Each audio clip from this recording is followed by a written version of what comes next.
Hi, Carol here, and welcome back for the envelope for our wonderful nail polish card where we did the glue gun hot florets. And I can't wait to show you how this turned out. First, you want to get a 12 by 12 piece of colored cardstock, which I have here that match the blue perfectly. And then hello, hi, yeah, excuse me, I'm trying to do a video. I love those little birdies, don't you? They just make you happy. So here I'm measuring out, I think it's 10 3/4 by 10 3/4 and scored at 4 7/8. And this will give me a 1/16 of an inch all the way around, extra space so I get a box style envelope. Because of the flowers that we have that give it some depth, we are going to need some extra space. Now, I'm pretty sure it's a 1/16 of an inch. It's from one line to the next line on your scoring tool. How's that? And I think that is a 1/16 of an inch. So let's carry on here. I like to take that little edge off, you know, the one where you're ripping it out of the envelope pad. Oh no, another bird. Let it snow, let it snow, let it snow. Do do do do do do do do. Yes. Do do do do do do do do. We have snow outside my window, so I can sing this. Let it snow, let it snow, let it snow. There we go. It's all gone. Okay, carry on. What one crazy video tonight, isn't it? I think I've done a lot of crafting today, and it's made me crazy. Okay, now that we have done the envelope punch board thing, we're going to go around the edges and take all the pointies off. And we added the 1/16 of an inch to our measurement before we started to cut. So this allows us to go to the scoreboard and score it from one line down your scoreboard to the next one. And that's why I'm saying it's a 1/16 of an inch, because I'm pretty sure that's what it is. But you know, we could argue it's 1/8 of an inch. Could be that too, but I'll show you as soon as we get up there. I can't remember how much I did add to the actual cut of it, but as soon as we get to scoring it, I'll know. So we want to put some folds in, and as you know, when you get cardstock like this, some 12 by 12 colored papers, they do crack when you fold it. But I have a solution for that. So first, here I am. I'm going to score it on the line that's one line up. So that could be, yes, it's 1/8 of an inch. See, I knew I'd figure it out. 1/8 of an inch. So you want to make a gusset so that you have 1/8 of an inch all the way around your envelope, and it's going to work out perfect this way. And don't worry about those cracks. I never worry about cracks in cardstock, because you know why? Washi tape. We all have washi tape, and we will use it up because it takes too much space, our washi tape. Now, if you can't have fun while you're crafting, you might as well give it up, because I'm telling you, I have fun when I craft. When I watch tutorials, I want to see some excitement in what they're doing, because, yeah, I'm giving it the spit pick up there, because that Ken Oliver mat is hard to get any papers, anything that touches it. So you have to do the spit shine on your fingers and tap it, and then all of the stuff will come up on your hands, and then you just put it in the garbage. When I was coming up with this idea to have a peekaboo card, and I've done many of these, but what I do usually is put the die through the Big Shot Pro. But because not everybody has that large die cutting machine, I wanted to do it so that everybody could try this technique, and it would work either running it through the Vagabond, or excuse me, running it through the Big Shot Pro, or doing it the way I'm going to show you on here, which I really loved this way. Either or works well. I actually like using the cutting blade a lot. It really does a good job, and you just have to have a self-healing mat underneath. Don't forget to do that, or else you're going to have a circle cut out in your mat on your desk. And that won't be nice, will it? So here I'm just having a gab as we keep putting on the washi tape. It's going to have 4 layers thick, 2 on each side. That way when you fold it, nothing is going to raise up.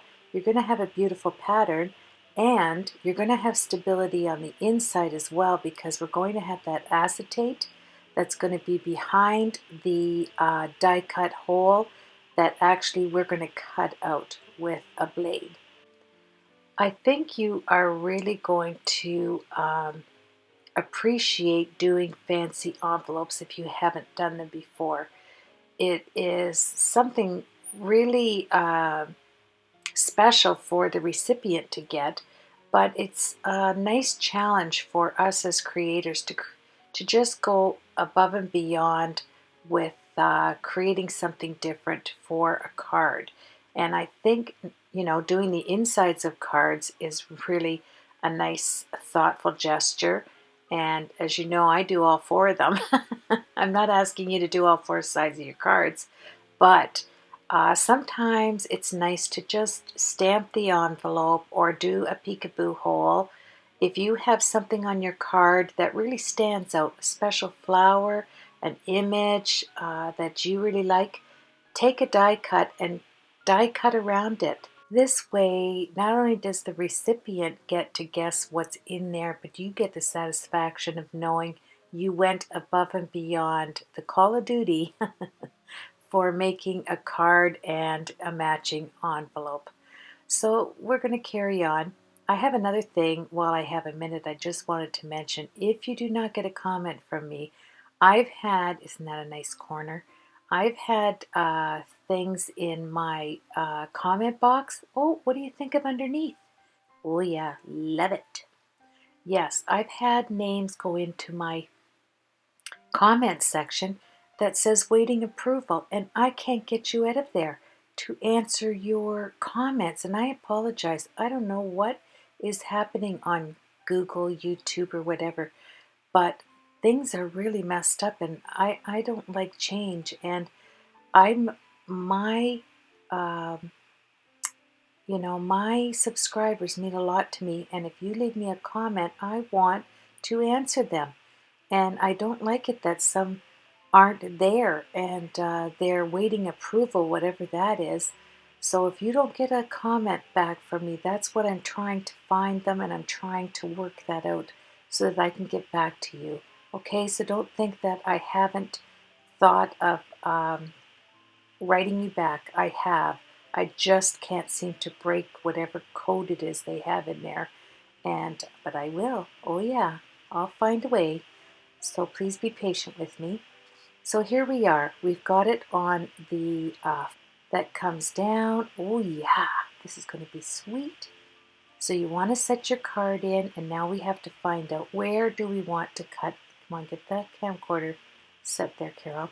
You want to find out where the flower is. So take your die, put it upside down, you know, with the cutting blade on the bottom, touching the cardstock. Hold it there, because that's exactly where you want it, right there. Grab some microcord tape, and this is the 3rd circle in, I think, of my circle dies. And hold, oh yeah, it's happening. Oh yeah, a peekaboo is coming soon. Yes, let's celebrate.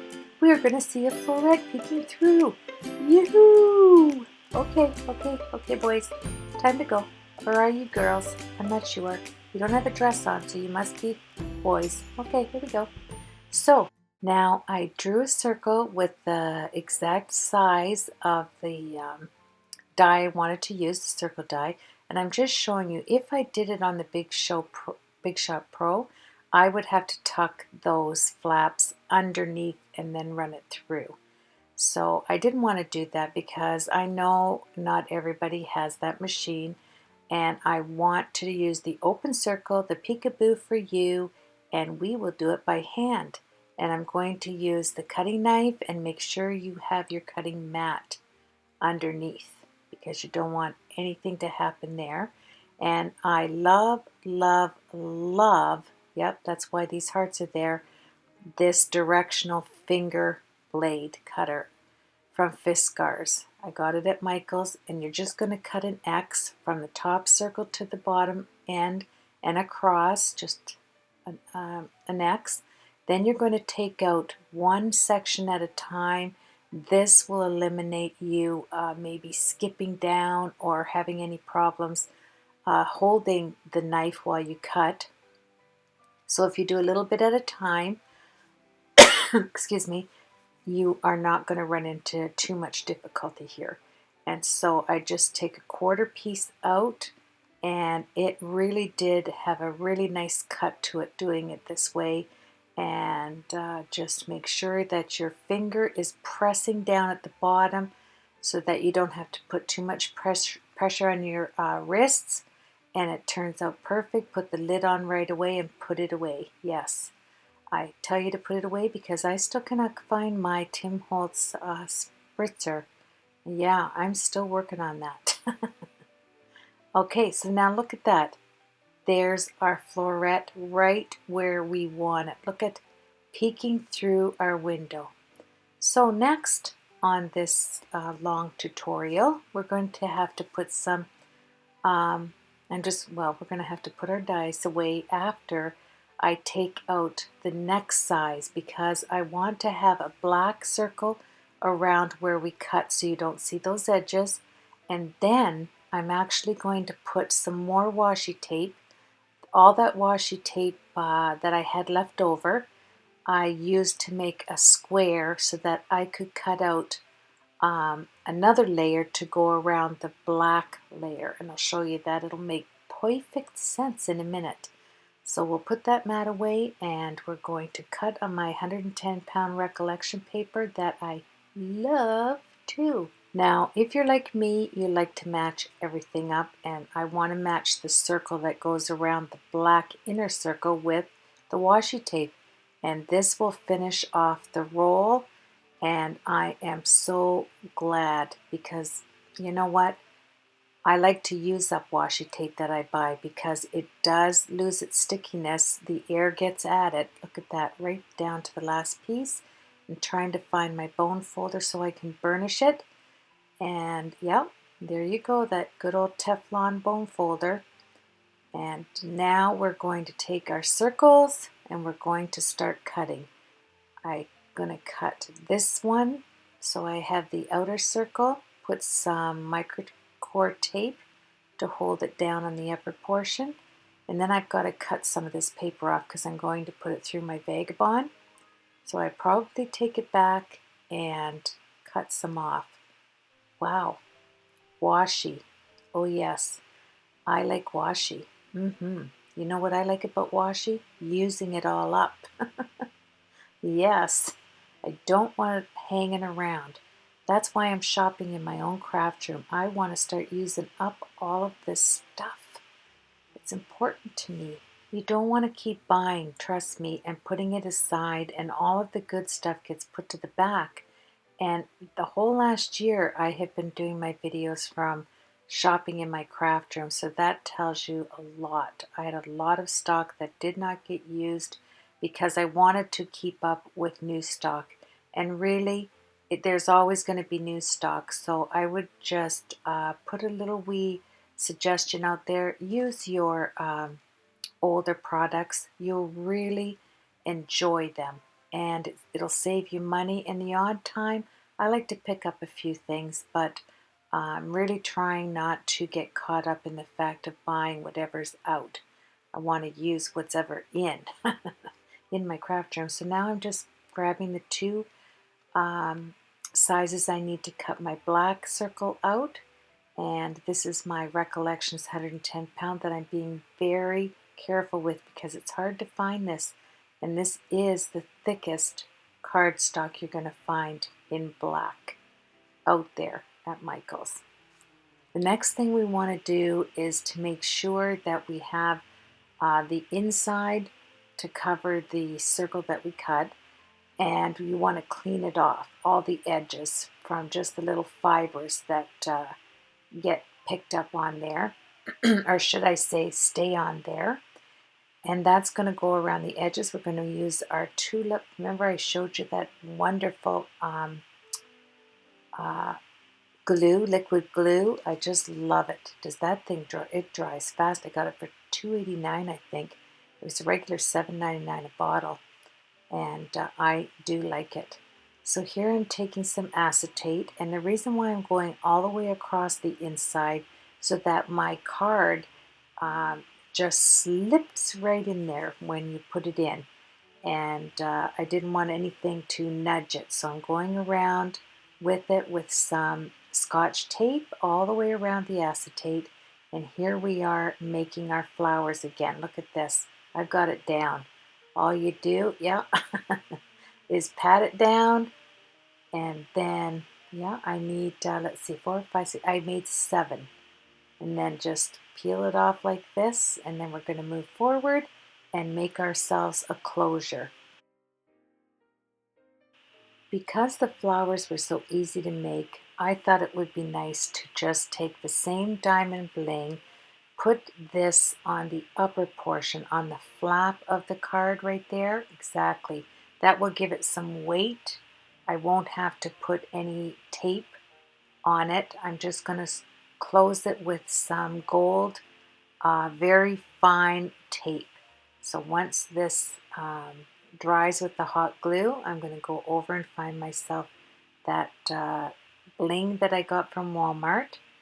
And I love this. It looks like diamonds. It really does shine. It's so pretty. I put it in the center. It's the same flower as the peekaboo flower on the other side of our sweet envelope.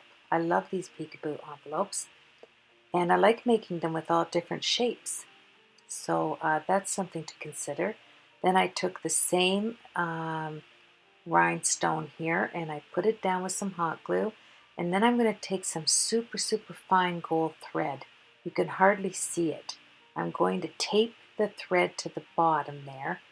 And look at that. I just love peekaboo windows on a card.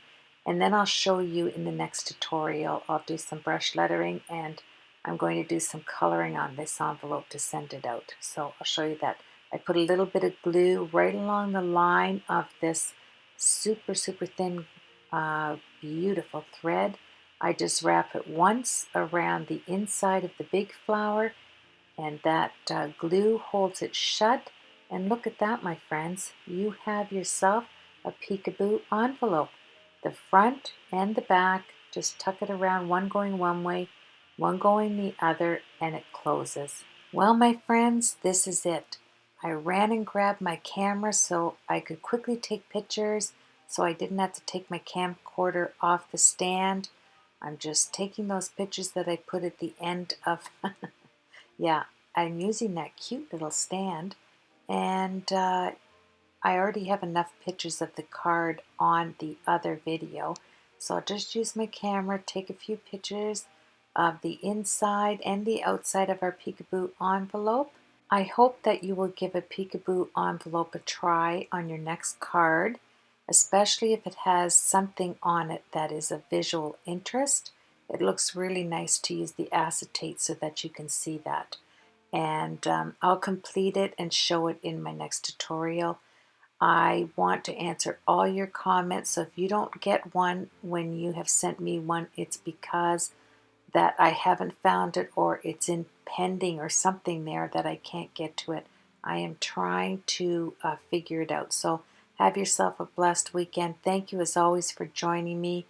I sure do appreciate you. I'm setting my camera down and we're going to call it a night. Take care, everybody.